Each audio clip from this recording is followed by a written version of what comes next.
Class A drugs, and I said, yeah, I know. How can this be legal?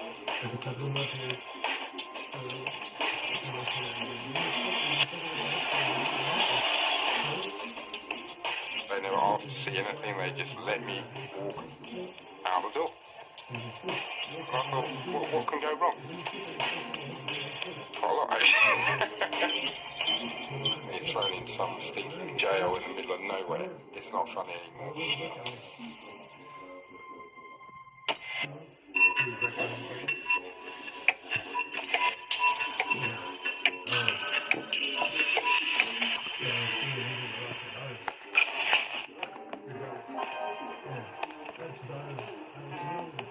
What for sort of normal, routine, run-of-the-mill place, unfortunately, but it is.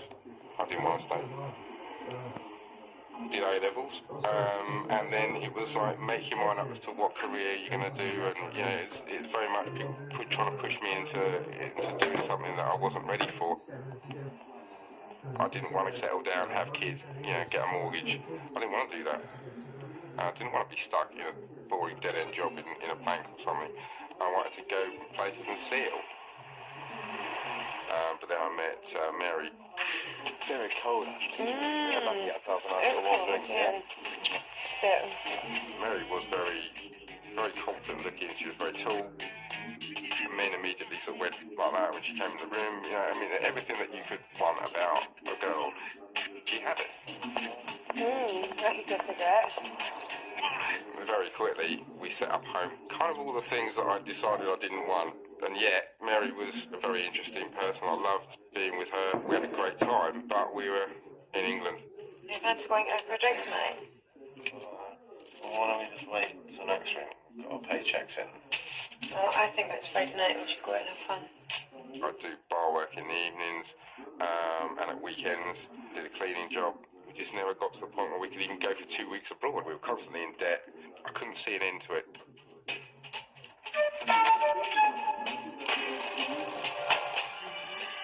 Suddenly, Mary's brother comes back from Taiwan. He's come back to England. The sort of prodigal son returns, I suppose. He had lots of money. Right, sis. Hi, how you doing? Oh, good. You alright? Other than that, I didn't know anything about him. Didn't know what he was doing in Taiwan. Nobody knew what he was doing in Taiwan, in fact. You're looking well. Yeah, cheers. Nothing's changed out here, is it? No, unfortunately. Same old crowd, same old people. Obviously, can't help noticing the fact that we are struggling. We haven't got loads of money. The furniture's a bit rough. God blimey, you've been standing on this couch. Spring's gone. So it's a bit old. Should buy a new one. Yeah, I'd like to. There's plenty of other things we'd have to buy first. Well, you buy a new house for starters. I don't know how you guys can stick it round it. He had large envelopes full of cash, you know, and he just like, are you guys needing anything? Do you want some money?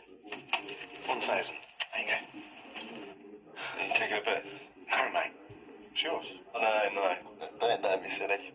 I'd never met anyone who could quite happily just dish out hundreds of pounds, thousands of pounds without any worries at all. But, you know, you're going out with my sister. There's £1,000. Use it wisely.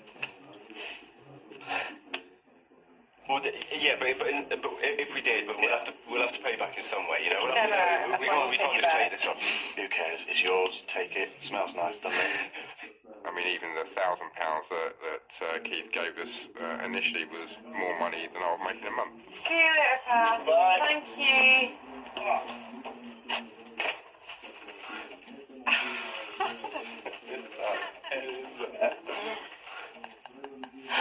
Brilliant.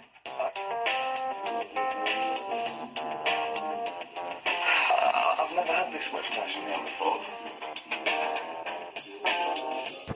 Mary called him a couple of months later, and he said, well, I can help you. All expenses paid to Taiwan. You'll pay for everything. You will then give us an apartment and help us find work. Easy money. He said, I could pay all those debts off for you. I could get you a couple of flights out here to Taiwan as quickly as you like. Not making much sense, Keith. The opportunity to go travelling, to get out of this boring routine. Well, I've got to speak to Mark about it. It was like, it was a golden opportunity. I wanted to go immediately. So, yeah, of course I want to go. Mark's putting his thumb up and saying, yeah. We weren't worried about what he was doing, how he made all his money. It didn't occur to us that anything could be wrong. You know, he was helping his sister out. Keith asked us to work out how many debts we had and give him a figure. And we told him it was around £3,000 and he paid it. He was quite specific on the travelling arrangements. He wanted us to buy a round the world ticket. Keith wants us to go from London Right. into Newark, then across to Cleveland, then to Los Angeles, then to Hawaii, and then all the way round to Sydney, and then get to Hong Kong to then get another flight to Taiwan. Sounds good to me. And I thought that was a bit strange, but he was paying. 2 round the world tickets. How much? That's fine. I was getting into the hang of it now. Put the phone down, call Keith, it's going to be 1,600 quid. And he also asked us to buy some decent luggage to travel with, and if he thought that we should buy expensive suitcases with locks, I wasn't going to argue. Why would I want to do that? After that, he was a bit more specific on the fact that he wanted us to go to Australia and stop there. There could be a million reasons why he's asking us to do this. It's not a huge problem. I don't want to be rude. I don't want to ask him, start giving him a hard time. He's paid out all this money for us. Hi Keith, yeah. Yeah, it's Mark. How you doing, mate? He then said that he did want us to collect something for him from Australia. What sort of thing? I was a little bit worried. I must admit that was a little bit worrying. It got to that point. Okay. He did say to me, it's not drugs. It's not anything illegal. Don't worry. Oh yeah, that's no worries then. That was fine from my point of view. That was all the assurance I needed. I said, okay, well, if it's not illegal and we're not going to get in trouble for it, then whatever. We were both very happy to be leaving. We just bounced out of that flat, gave the keys back. Total what? We had around £2,000 in travelling expenses, but you can't beat that feeling of having more money than you need. We were the happiest people on that flight, I'd say. Definitely. I thought, what can go wrong? Quite a lot, actually. Just things change quite quickly.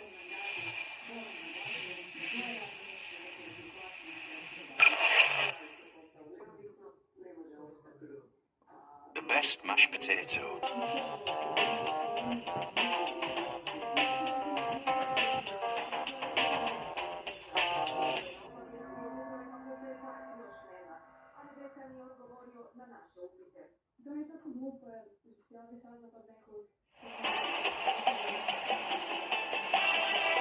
We spent the next 10 days having fun in Australia, living it up.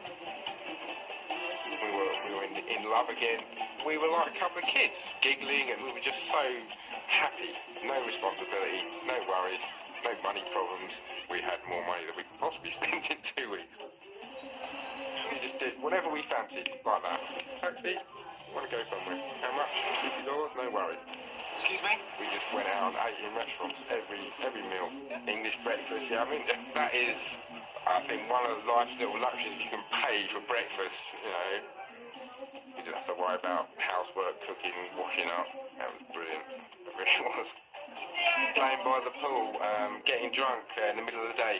Let's have another beer, let's get drunk. It's only 2 o'clock in the afternoon, but who cares? We're out, we're doing it, we're enjoying ourselves, we're in the sun. In Australia, nothing could go wrong. Nothing. We thought. So we got to the end of the holiday.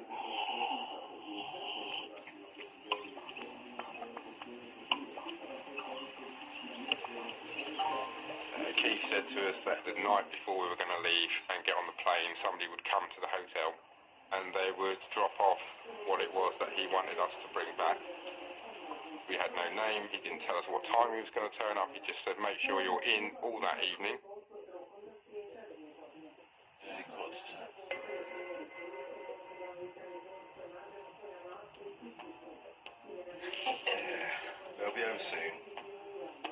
But we've got to tell ourselves it can't be too serious. 'Cause there's no way you'll grow putting through that.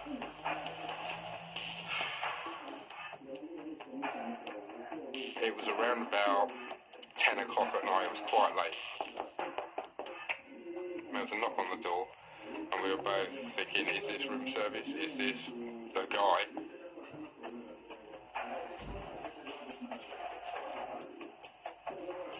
And I went to the door, opened it, and there was this fairly sort of tattily dressed guy, and he just said, Yeah. I was standing there with this bag. So this is what we've been waiting for. This is the time where we thought, right, what is it that we're dealing with? And there was a book or a magazine or something just on the top of the bag. I went to the bed and just upended the bag.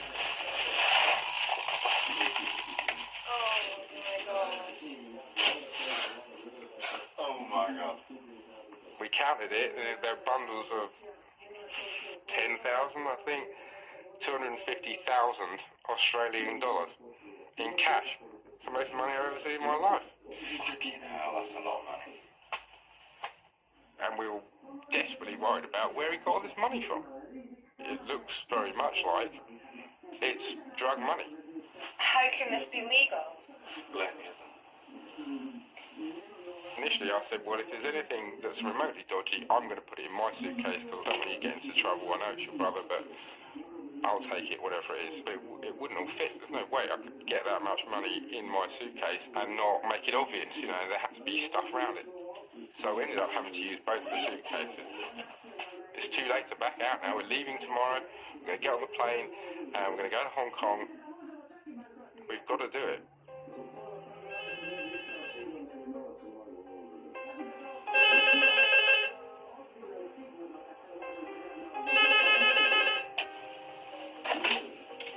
Good morning, this is your wake-up call.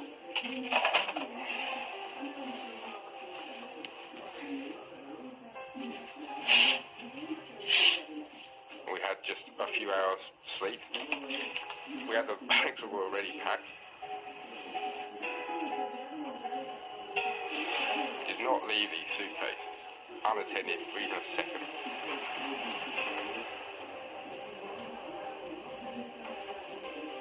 And I realised why it was that Keith had asked me to buy them. With that amount of money in them, they needed to be sturdy, they needed to have a lock. And to a certain extent, I was glad that we had bought them because I wouldn't have felt safe carrying that sort of money in a rucksack.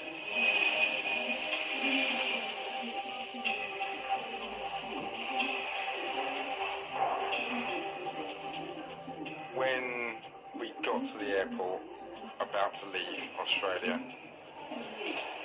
all around the airport there were warning signs. We were going to take out roughly $240,000 more than we were supposed to. I then went back to Mary sitting in that coffee shop and said, well look, this is the rule and this is the one that we're breaking. And we're not talking about drugs after all or exotic animals or anything. We're not doing anything really wrong, we're just taking a bit more money out than we should. We talked ourselves into it because we had no choice at that point, we had to do it. Hong Kong's a free port, they don't care what we have in our suitcase. So really, as long as we took off from Australia, we were going to be okay.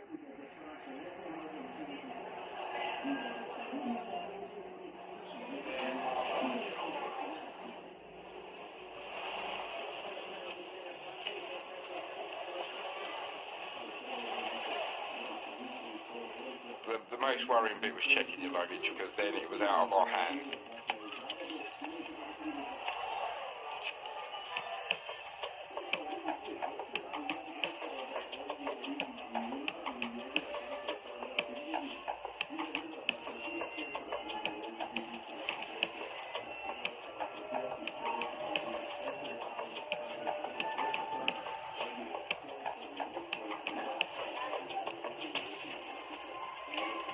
Every bit of luggage gets x-rayed, we knew was a risk that we were going to have to take.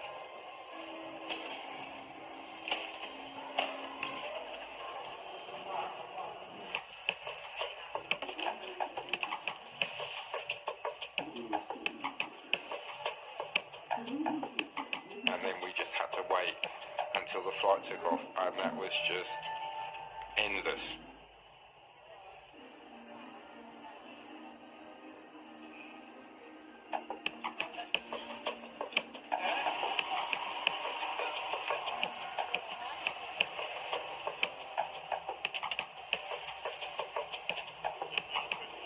When we got on that plane, I was still expecting, even when the door shut, I was still expecting police cars to come around from all directions and get off the plane.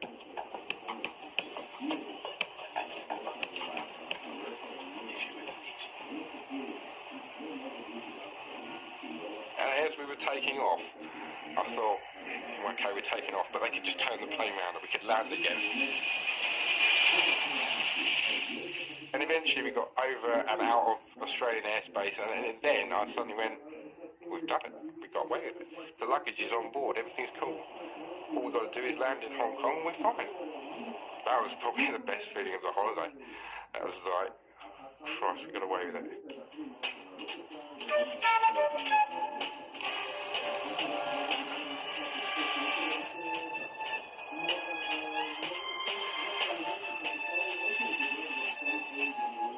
When we arrived in Hong Kong, Keith said to us that he would meet us at his hotel.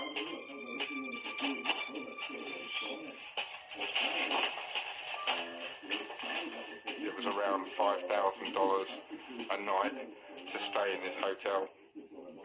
It was kind of run of the mill for him. He's like, yeah, it's quite nice here. Hey! Welcome to Hong Kong. Yeah. What are you doing? He was smiling, we were smiling, we were relieved. It was all kind of hugs and smiles all round. Did you have a good flight? Yeah. Right, possibly one of the most nerve-wracking flights I've had. Yeah, I can see that. Scared of flying? Keith did then say, you're going to have to give me all the money, and we had to get it all out. There should be more, yeah? We had to put it to 2 suitcases. It's in there. Okay. Right, give us an hand.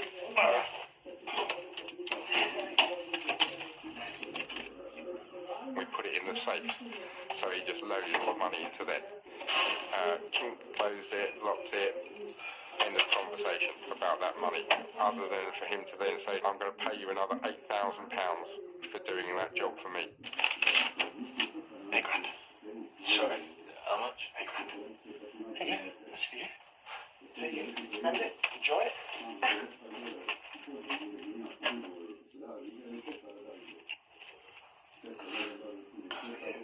You look a bit better now, both of you. Yeah. A bit nicer. Yeah. Feel Well, what you might. Listen, there's two penthouse suites in this place. Why don't you book the other one? Yeah. Quite possibly. I've never earned £8,000 was about what I earn in a year. So you guys in a couple hours, yeah? I'll buzz you. We'll meet at a reception, yeah? We'll give you a call. Yeah. Nice one. Cheers for that, mate. Thanks very much, mate. Cheers.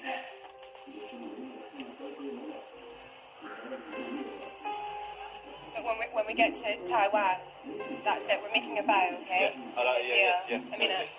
No more dodgy stuff. Like, he's going that way, we're going that way. We were not going to do anything else for him, for any of his friends, anybody. Oh, I can't believe we did that.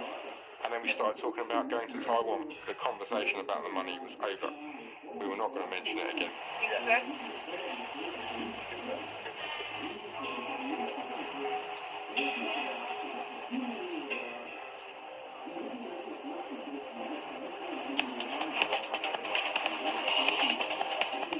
Landing in Taipei and driving through the city, it was chaotic.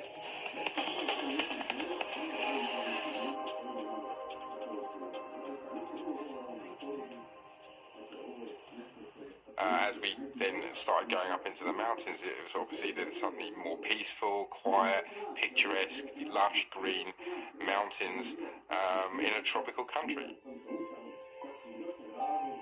And I just thought, this is it. This is the life. It doesn't get any better than this. How many people at home are seeing this? Just going to the local pub and walking on those dreary grey roads with grey houses over a grey sky. I was totally ecstatic.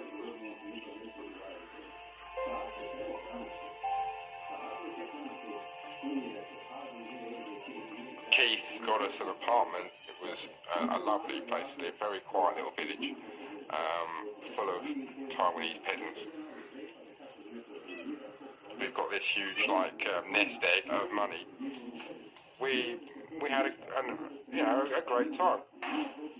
I was very happy. I think at that point Mary was not sure being in that sort of country, and I said to her, give it a couple of months and you'll feel better.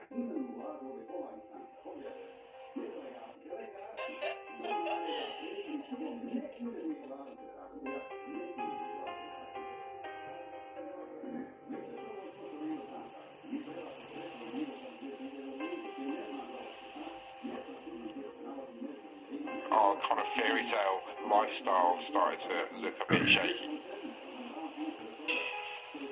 The longer we were there, the worse things got, and eventually we started to argue. Mary was almost certain that I was going to have an affair, or I'd had one, or I was planning to have one. Chinese women used to throw themselves at Western men all the time. It was like being a celebrity. It was nice for me. I enjoyed it, but Mary was getting kind of a little bit paranoid then. This is not what she expected. And I was trying to tell her that I wasn't interested in them. Whatever I said, it didn't make any difference. It was inevitable that things were going to go wrong.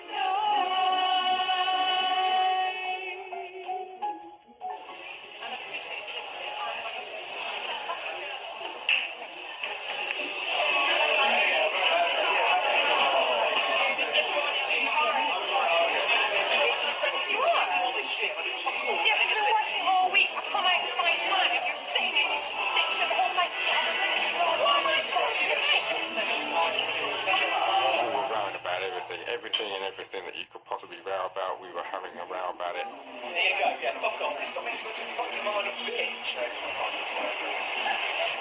We got to the end of the road. We went off in different directions to get separate taxis back home. So I got a suitcase, put some clothes in it, and went.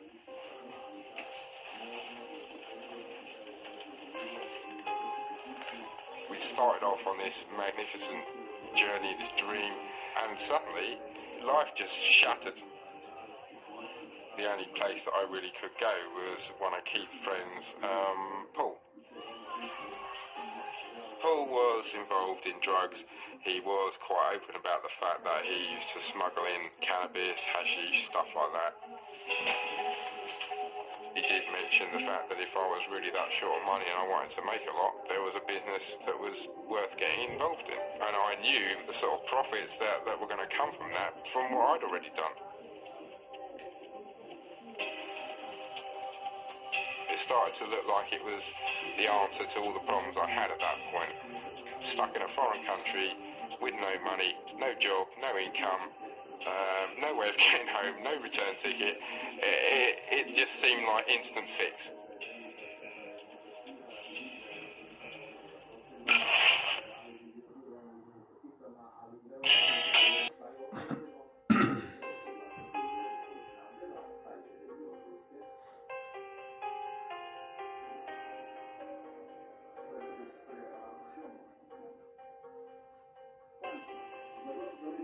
I wanted enough money to possibly not ever have to work again, to travel, to maybe invest in buying a house back in England. I wanted something that was going to set me up for life, not something that was just going to keep me going for a little while. We're sitting outside, smoking dope as usual. And I said to Paul, let's do a deal and make ourselves a decent amount of money. Are you sure? Yes. And he immediately understood that we were going to have to get involved in something which was going to be a little bit more dangerous, a little bit more dodgy, but the payoff was completely different. We're talking, $500,000, and he said, we're going to have to do Class A drugs, and I said, yeah, I know. and that was pretty much the crux of that conversation.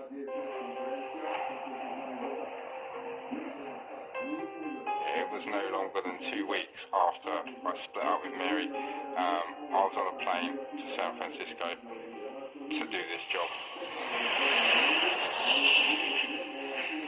Neither one of us were particularly keen to deal with heroin. It mostly came from Thailand. We all knew about the risks of going to Thailand, trying to leave with large quantities of Class A narcotics, and we weren't really keen to get involved in that. However, cocaine is easily available in the United States. We wanted to take it to Australia. We're talking about Western countries. We're not talking the death penalty, basically. We were looking at what could happen, worst case scenario.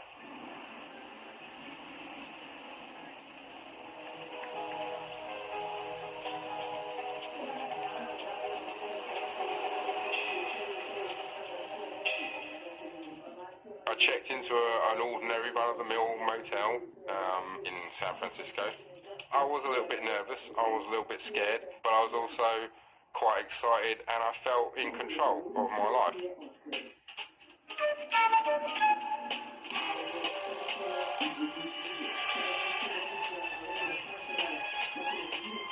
Somebody was going to come to my room. They were going to drop off a parcel. It kind of got like strangely familiar.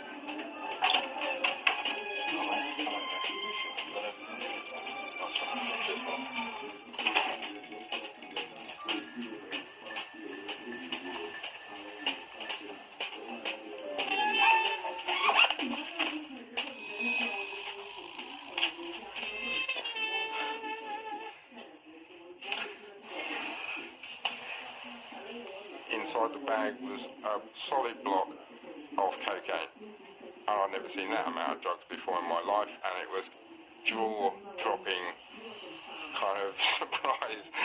Bloody hell. I did start to use it. This was fantastic, made you feel great, only for about an hour. You have to have some more. And there was so much of it, it never seemed like it was ever getting any smaller. I was getting through several grams in a day. Have a line for breakfast. Oh no, I'll go and have a beer by the pool, a couple of lines, or a cup of tea and another line. It was like taking on the gangster persona. Scarface, I'm sitting in the jacuzzi like this. I had loads of money, again. I had loads of Class A narcotics. Things were looking up again.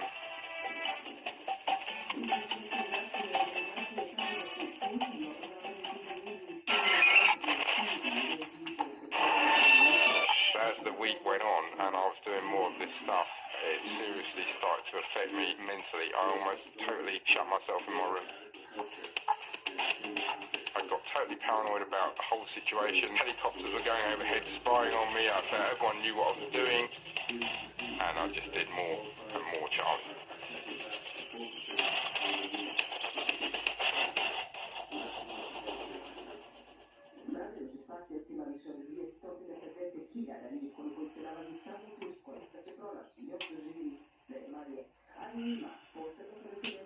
I was getting ready to leave, and I decided that the safest way of smuggling anything is to swallow it. You have to wrap all the drugs very well in case they burst. I dipped the condom in the maple syrup and swallowed it, or tried to swallow it.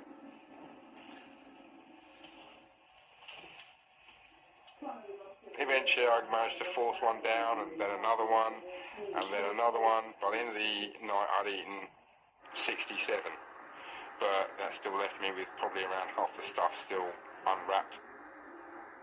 It was too much stuff.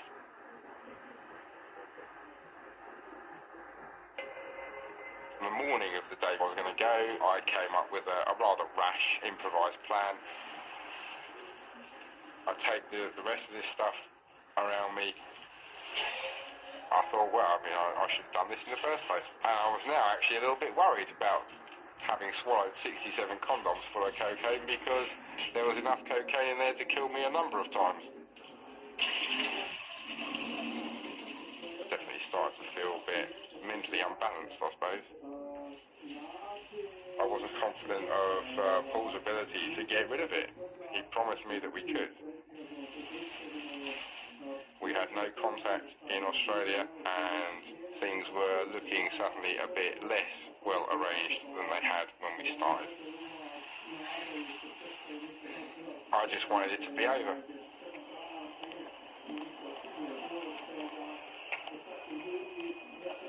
It was very easy to leave the United States. I didn't have to go through any official immigration. There were no customs. It was then that I had to deal with a 16-hour flight, which was probably the hardest bit of it, actually. I've been up all night eating these things. I started feeling quite sick because I had 67 condoms inside which were not being digested. I was uncomfortable because I had this stuff strapped around my middle, and I started to suffer withdrawal symptoms. I had a line of coke for about 6-7 hours at that point. I was starting to feel a little bit seedy. I was very tempted to get up and go to the toilet and have a line of Charlie, which in fact is what I did. I just remember that. I had a line of Charlie on a plane. Fuck, how stupid was that?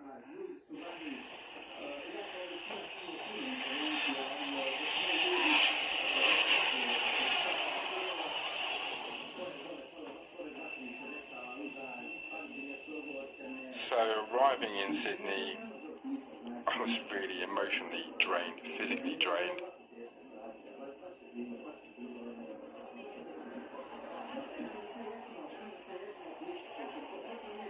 I got to immigration. What is it? No idea today. 5 months.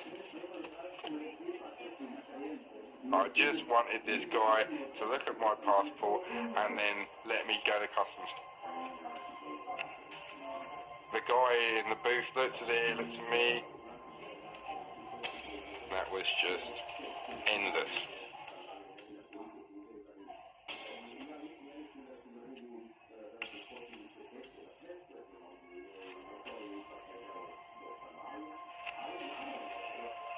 And your purpose visit to Australia today, so I'm just into importing and exporting sort of crafts and handmade goods, things like that.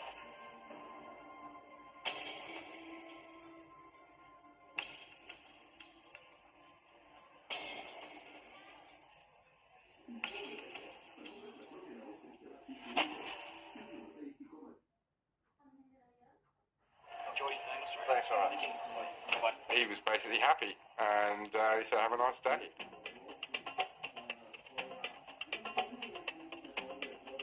I walked on to the customs hall.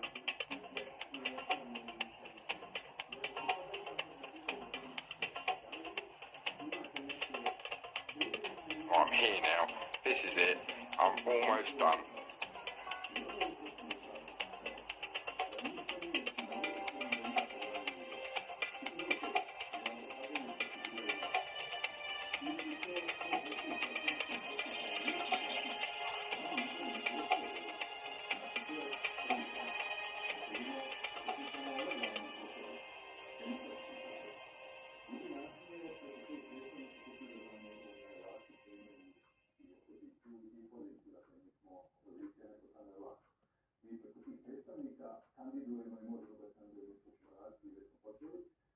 I was expecting somebody to at least stop me and have a look through my bag, but it never happened. They never asked to see anything, they just let me walk out the door.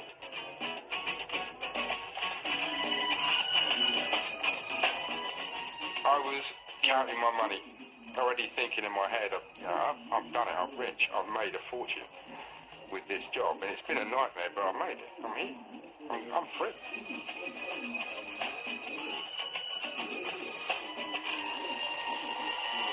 So off I tootled towards the door. Excuse me, sir. And there are 3 customs guys standing away from the others, 2 older guys and a quite a young guy, and they were obviously training him. One of the older guys said to the younger guy, do you want to search him? He said, oh, well, maybe, yeah, I could do, couldn't I? Yeah. He said, well, it'd be good good practice for you.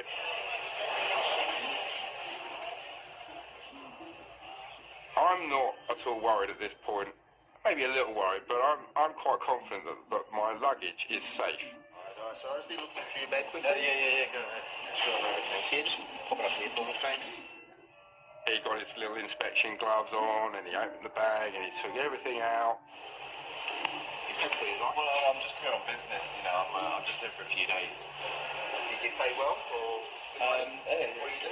Well, I'm starting up really. I've been doing this for a few months, and then I'm working with another colleague, and he's the one who's helping me branch out a bit more worldwide, get some international deals.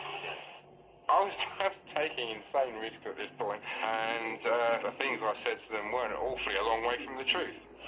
Do you know much about Australia, or? Not a lot, but I'm able to learn a bit more while I'm here. Yeah, get some of the tourist guides and stuff like that. Oh, okay. What do you know about Australia? I know you got kangaroos here. No, I know the weather's much better than it is over in England. It is, yeah. Yeah, and I've been told the Australians are all very nice, genuine people. Yeah, some are, yeah, most of them are actually, yeah. So, He didn't find anything. Not a thing. Not even a porno magazine. He couldn't find anything that was even remotely dodgy. So he said, okay, well, that looks pretty good. Yeah, I think that's it. Actually, you can go. Okay, so thank you very much. Thank you for your cooperation. No worries. Actually, just one moment, so we'll just, I want to get pat down.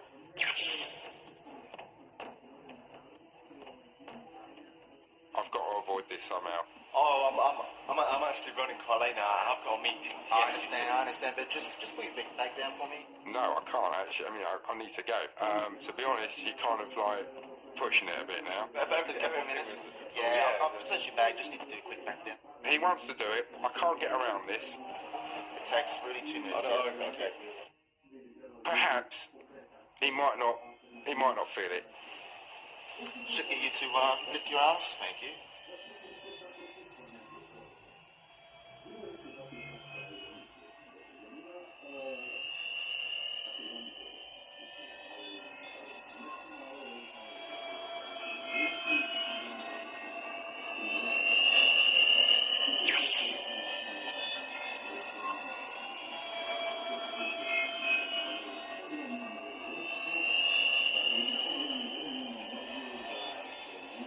Down, so, okay, just want to ask you a question. So, do you have anything around your waist? Do you have anything around your waist, sir? I felt something there, sir. I bluffed it as far as I could go. There wasn't anything else I could do. I just said to him, it's cocaine. And his jaw just dropped. He didn't know what to say. And he said, are you serious? And I said, yeah, I'm serious. I said, you're going to find it anyway. You've already found it. What am I going to do? Pretend it's like Beecham's powder or something. It's cocaine. I bought a whole load of cocaine from America. I'm telling you now, that's what it is.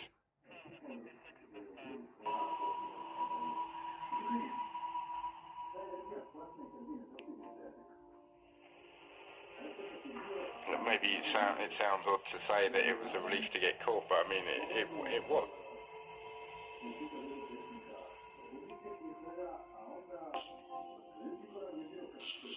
There were no deadlines to meet, people to meet, dodgy deals to do. I was just dead tired and I just wanted to sleep. It was finally all over. The implications of what happened didn't really sink in. It didn't hit me that I'd been arrested for trafficking narcotics. I was just in my own little world. It was like out-of-body experience, almost like I was looking down on myself. They started telling me that the quantity which they'd found, which was something like 700 grams at that point, including a little bit in my shoe, which I'd obviously found. And I said, well, hold on a minute, guys, there's more than that. There's another 200 grams, and it's all in condoms, and it's in my stomach. I've swallowed it. And they just panicked like mad. He told me straight out that, yes, he'd swallowed something like 60 or more condoms of cocaine. And when I asked him how long he'd had them inside him, he said 45 hours. And I was of that opinion at that stage that he was in real need of urgent medical help. His complexion was changing. He was changing colour while I was looking at him. I thought literally that he was going to collapse at any time and die in the interview room.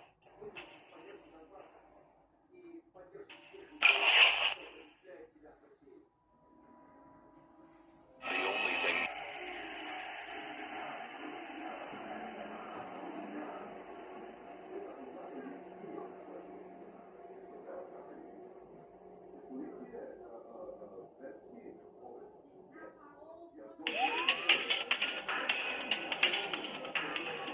they immediately bundled me into an unmarked police car with 4 big burly federal coppers, all armed, and took me straight to St George's Hospital. The next thing you know, there's a guy handing me a clipboard with an operation consent form on it, and he said, sign here, or you're probably going to die.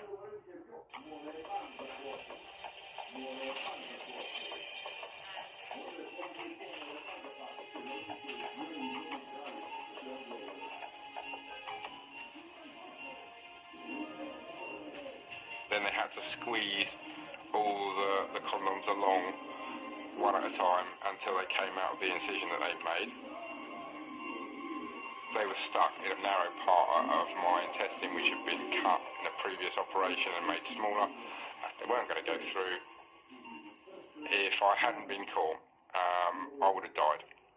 Basically, getting caught saved my life because there was no way that these condoms were going to come out.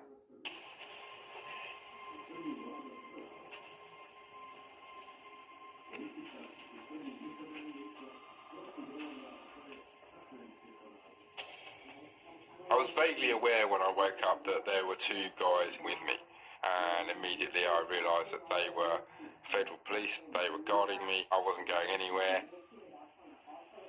The ramifications of what I'd done, the fact that I was under 24-hour guard by federal police, the fact that they were armed even in the hospital, that's when it started to really kind of hit home that I was in deep trouble.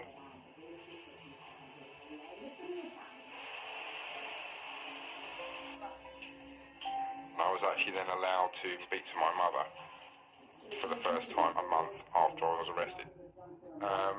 God knows what she went through when she found out. I know anyway. I know she was appalled. Not appalled, she wasn't angry with me, but she was just so upset that I could have died doing what I did. She was upset that I didn't just call her and say, can you buy me a ticket back home? That's probably one of the things she was most upset about. She said, why didn't you ask me for help? I felt really guilty for that reason, for putting her through it. Really guilty.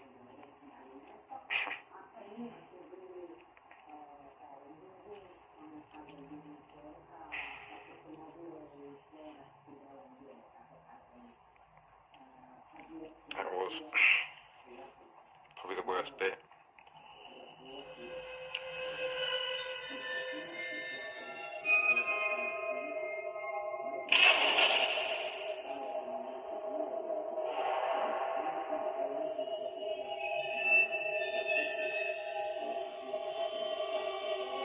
Being in jail was just awful.